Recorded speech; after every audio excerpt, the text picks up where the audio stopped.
खबर Donald Trump से जुड़ी हुई है। डोनाल्ड ट्रंप के प्लेन की इमरजेंसी लैंडिंग कराई गई है। जी हां, बिलिंग्स के पास प्लेन की ये आपात लैंडिंग कराई गई है और मोंटाना के बोजमैन जा रहे थे ट्रंप। तकनीकी खराबी के बाद बिलिंग्स में लैंडिंग करनी पड़ी। चुनावी रैली के लिए मोंटाना जा रहे थे ट्रंप, लेकिन इमरजेंसी होने की वजह से, देखिए आपात स्थिति की वजह से ये लैंडिंग कराई गई है। बड़ी खबर इस वक्त आ रही है, बिलिंग्स में ट्रंप के प्लेन की इमरजेंसी लैंडिंग।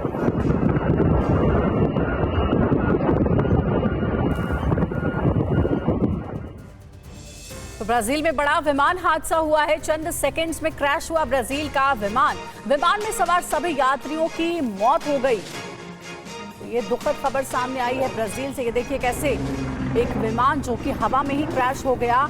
महज कुछ सेकंड्स में ये पूरी दुर्घटना हुई है और प्लेन में सवार सभी 62 यात्रियों की मौत हो गई है। देखिए 120 सेकंड में कैसे ब्राजील में ये दिल दहला देने वाली घटना सामने आई है, जहां हवा में ही एक प्लेन क्रैश हो गया है। प्लेन में सवार सभी यात्रियों की मौत हो गई।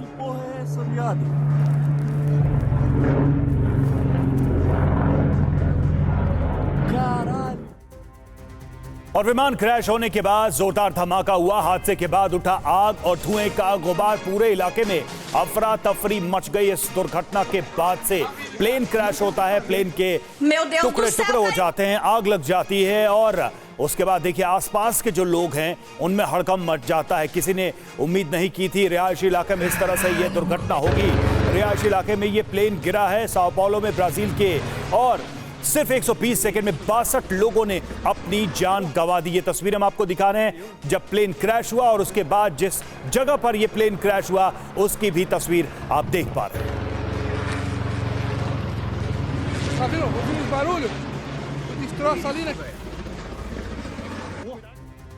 तो साओ पाउलो सिटी के बाहरी इलाके में यह प्लेन क्रैश हुआ है। विमान में 4 क्रू समेत 62 लोग सवार थे। ये बताया जा रहा है विमान क्रैश होने के कारण कई घरों को नुकसान भी पहुंचा है। ये देखिए आपको हम वीडियो दिखा रहे हैं उसी दुर्घटना की। प्लेन क्रैश हुआ, महज कुछ सेकंड्स में ये पूरी घटना 17,000 फुट से पत्थर की तरह ये विमान गिर गया। सबसे पहले हवा में क्रैश और उसके बाद एक पत्थर पर गिर गया। जितने भी यात्री सवार थे प्लेन में, किसी को बचा नहीं जा सका, सभी की मौत हो गई है।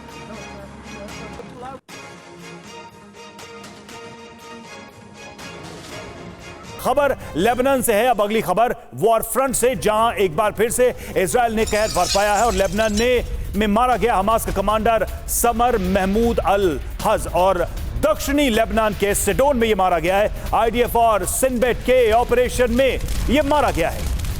तो लेबनान में ये फिर से ऑपरेशन हुआ है। लेबनान में हमास का ये कमांडर मारा गया समर महमूद, और ये बताया जा रहा है कि सिनबेट का ये ऑपरेशन था। इजरायल की एजेंसी आईडीएफ और सिनबेट ने एक जॉइंट ऑपरेशन चलाया जिसमें ये कमांडर मारा गया है। तो लेबनान में एक और बड़ा ऑपरेशन आईडीएफ और इजरायल की एजेंसी सिनबेट के द्वारा, जिसमें ये कमांडर मारा गया। और आईडीएफ ने कमांडर के ठिकाने पर हवाई हमला किया है। सिडोन में अंडरग्राउंड ठिकाने पर था कमांडर समर महमूद अल हज। हमास ने भी कमांडर के मारे जाने की पुष्टि कर दी है। देखिए तस्वीर भी आपको दिखा रहे हैं। अंडरग्राउंड ठिकाने पर यह कमांडर छिपा हुआ था जिसे मार गिराया गया है। कमांडर के मारे जाने की पुष्टि की गई है।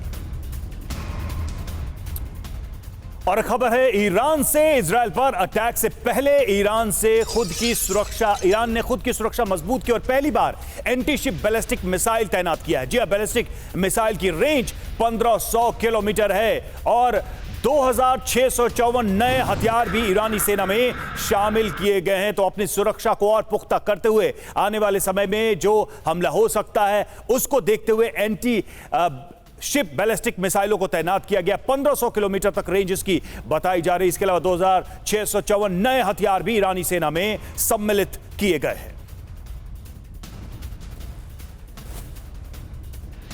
तो अपनी सुरक्षा को मजबूत करता हुआ ईरान, और यह बहुत बड़ी खबर है क्योंकि ईरान हमले से पहले खुद की सुरक्षा को चाक चौबंद कर रहा है। वो कवच तैयार कर रहा है ताकि हमले के बाद किसी भी पलटवार से निपटारा किया जा सके। यही वजह है कि एंटी वॉरशिप मिसाइल की तैनाती की गई है। पहली बार आईआरजीसी ने यह तैनाती की है और इस मिसाइल को ट्रैक करना असंभव है। जी हाँ, मिसाइल में हाई एक्सप्लोसिव वॉरहेड है। मिसाइल रडार को चकमा देने में भी सक्षम बताया जाता है। ईरान ने अमेरिकी वॉरशिप की तैनाती के बाद से ही इसकी तैयारी की है। और देखिए, इस बीच खबर यह भी कि ईरान की तैयारी सिर्फ इतनी भर नहीं है, बल्कि ईरान को लगातार बड़ी खेप रूस से मिल रही है। सड़क समुद्री मार्ग से मिसाइल की खेप ईरान तक पहुंच रही है। S-400 डिफेंस सिस्टम भी ईरान पहुंच चुके हैं।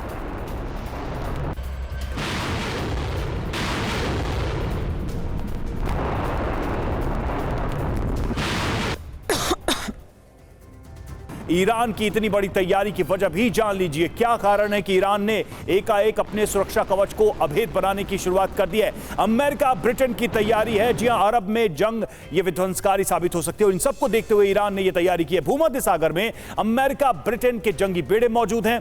पहली बात तो ये, पहला कारण ये, और ईरान के आसपास अमेरिका ने अपनी तैनाती बढ़ा दी है, डिप्लॉयमेंट बढ़ाया है। USS वास्प मरीन यूनिट की तैनाती है यहां पर। और खास बात यह कि वॉरशिप पर F-35 फाइटर जेट भी तैनात है, लड़ाकू विमान भी तैनात है और मिसाइलों से लैस है अमेरिकी वॉरशिप। और अगर यहां से ईरान पर अटैक होता है, ऐसे में ईरान को एक अच्छी डिफेंस सिस्टम की, एयर डिफेंस सिस्टम की जरूरत है। और यही सब देखते हुए ये सारी तैयारी ईरान ने शुरू कर दी है।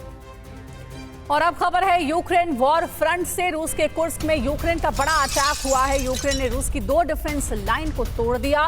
कुर्स्क में रूस के 11 सैनिक मारे गए हैं। हमले में रूस के 7 हथियार भी तबाह हो गए। 3 दिन से यूक्रेन का विध्वंसक हमला जारी है।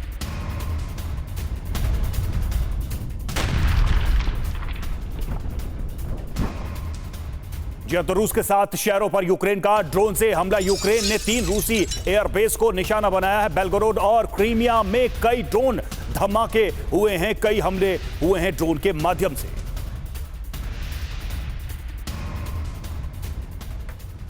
और खबर है पश्चिम बंगाल से। कोलकाता में महिला डॉक्टर की मौत से हड़कंप मच गया है। संदिग्ध हालात में मौत के बाद लोग गुस्साए हुए हैं। पोस्टमार्टम के बाद बॉडी आने पर फूटा गुस्सा।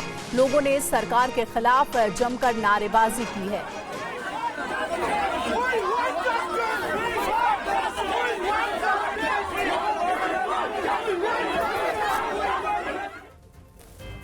और शुरुआती पोस्टमार्टम रिपोर्ट में बड़ा खुलासा हुआ है। महिला डॉक्टर की बॉडी पर कई जगह चोट के निशान थे। डॉक्टरों को बॉडी भी सही स्थिति में नहीं मिली। चश्मा और क्लचर भी टूटा हुआ था, यह भी जानकारी आ रही है। हालांकि ये शुरुआती पोस्टमार्टम रिपोर्ट है जिसके आधार पर यह बातें कही गई हैं।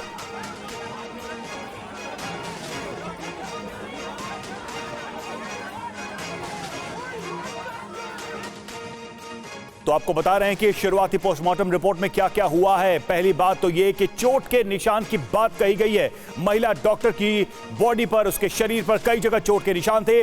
डॉक्टरों को बॉडी भी सही स्थिति में नहीं मिली है। चश्मा टूटा हुआ था, क्लचर भी टूटा हुआ था।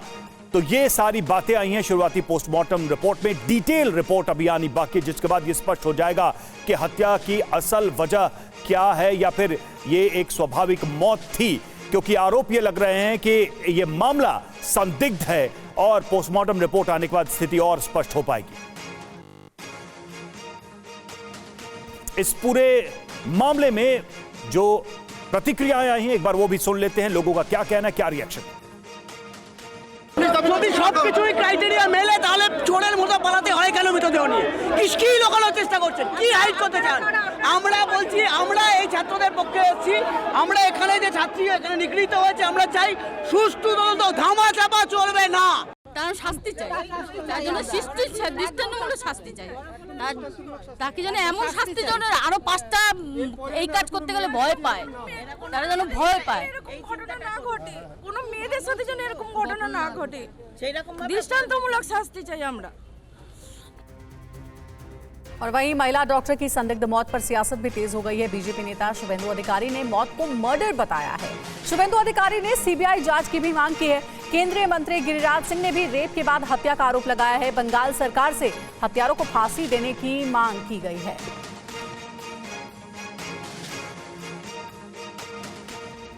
वहीं बंगाल बीजेपी की नेता अग्निमित्रा पॉल ने भी ममता सरकार को घेरा है। এই পুলিশের, মমতা ব্যানার্জির পুলিশের, এটাই তো আমরা অবাক হয়ে যাচ্ছি। অবাক হবার অবশ্য কিছু নেই, আমরা বুঝতেই পারছি।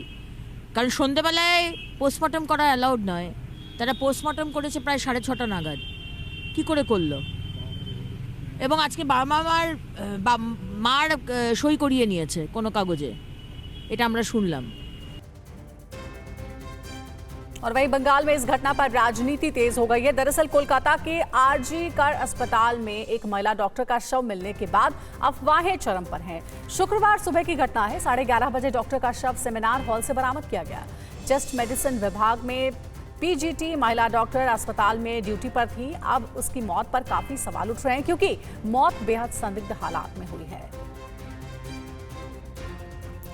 वहीं अस्पताल के सूत्रों के मुताबिक डॉक्टर का शव अस्पताल के कर्मचारियों को मिला। उनका शव संदिग्ध हालात में मिला था। सूत्रों के मुताबिक सहकर्मियों और डॉक्टरों ने शुरू में भी कहा था कि शरीर पर चोट के निशान थे। इसके अलावा सूत्र यह भी बता रहे हैं कि शव पर कोई कपड़ा नहीं था। सूत्रों का कहना है कि यह आत्महत्या का मामला नहीं हो सकता। आप सोच सकते हैं कि आरोप इतने गंभीर हैं कि कोलकाता पुलिस कमिश्नर विनीत गोयल मामले की जांच के लिए खुद अस्पताल पहुंच गए। राज्य सरकार ने 11 सदस्यों की जांच कमेटी बनाई है इस मामले पर और शव परीक्षण की वीडियोग्राफी भी की गई। अस्पताल के अधिकारी इस मामले पर कोई टिप्पणी नहीं करना चाहते। और इस मामले में बंगाल में आम लोगों में भी गुस्सा काफी है और सवाल पूछे जा रहे हैं कि क्या कोलकाता के आरजी कर अस्पताल में महिला डॉक्टर की हत्या हुई है। ड्यूटी पर तैनात महिला डॉक्टर के साथ आखिर ऐसा क्या हुआ कि उसकी मौत हो गई। महिला डॉक्टर के शरीर पर चोट के निशान क्यों थे। क्या महिला डॉक्टर की गैंगरेप के बाद हत्या की गई है। अस्पताल के अधिकारी इस मामले पर चुप क्यों हैं।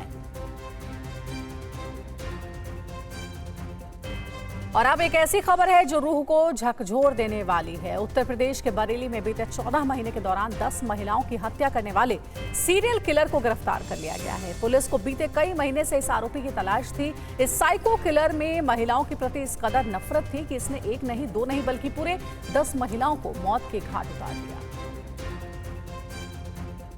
और साइको किलर कुलदीप में महिलाओं के प्रति नफरत थी। पुलिस का कहना है कि सीरियल किलर को पत्नी ने छोड़ दिया था।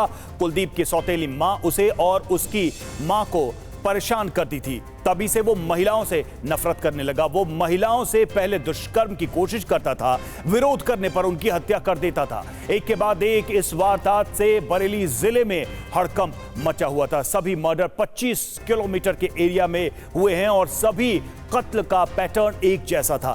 खेत में लाश पड़ी मिलती थी और गहने गायब होते थे। पुलिस ने 3 संदिग्धों के स्केच जारी किए थे। पुलिस ने नंबर जारी करते हुए इनकी सूचना तुरंत देने की अपील की थी। साइको किलर की तलाश के लिए 22 टीमें तैयार की गई थी। 1500 सीसीटीवी फुटेज भी खंगाले गए। साइको किलर की गिरफ्तारी के लिए एक वॉर रूम बनाया गया था। इस अभियान को ऑपरेशन तलाश का नाम दिया गया था। और इस खतरनाक हत्यारे के समय रहते पकड़े जाने से कई मासूम महिलाओं की जान बच गई। पुलिस को यह एक अहम सफलता मिलेगी।